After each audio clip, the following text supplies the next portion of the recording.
নমস্কাৰ বন্ধু বান্ধৱীসকল, মই সবিতাই আজি আপোনালোকলৈ লৈ আহিছোঁ ভেজ ডোছাৰ এটি সুন্দৰ ৰেচিপি।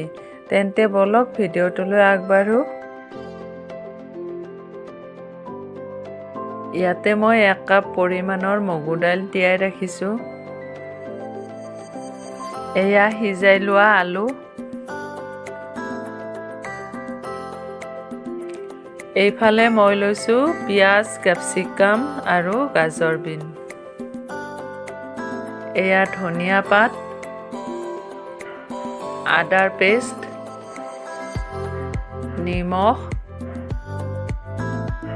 পনীৰ আৰু এয়া ৰিফাইন তেল।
এয়া আমাৰ ভেজ ডোছাৰ ৰেচিপি ৰেডি হৈ গ'ল।